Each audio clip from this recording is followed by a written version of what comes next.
চীনের মহাকাশ সংস্থা সিএনএনএ প্রকাশ করেছে এক বিরল দৃশ্য।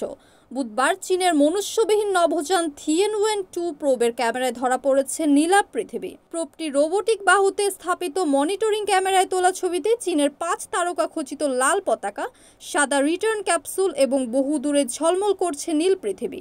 সিএনএসএ জানিয়েছে থিয়েনওয়েন-2 এখন পৃথিবী থেকে প্রায় 4,30,00,000 কিলোমিটার দূরে। এর লক্ষ্যবস্তু হল গ্রহাণু 2016H-3 থেকে প্রায় 4.5 কোটি কিলোমিটার দূরে। প্রোবটিতে ইতোমধ্যে সফলভাবে একাধিক কক্ষপথ পরীক্ষা সম্পন্ন করেছে, যার মধ্যে রয়েছে স্যাম্পলিং, যন্ত্রপাতি মোতায়েন এবং ইলেকট্রনিক যন্ত্রের পরীক্ষা। সব সিস্টেম স্বাভাবিকভাবে কাজ করছে এবং বৈজ্ঞানিক যন্ত্রগুলো মহাশূন্য পরিবেশের গুরুত্বপূর্ণ তথ্য সংগ্রহ শুরু করেছে বলে জানিয়েছে সিএনএসএ। গত 29 মে উৎক্ষেপিত এই প্রোব হল চীনের প্রথম গ্রহাণু নমুনা সংগ্রহ mission.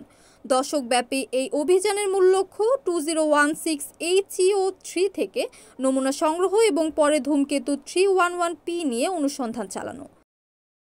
Kamruzzaman Kamrul, NAN TV news desk.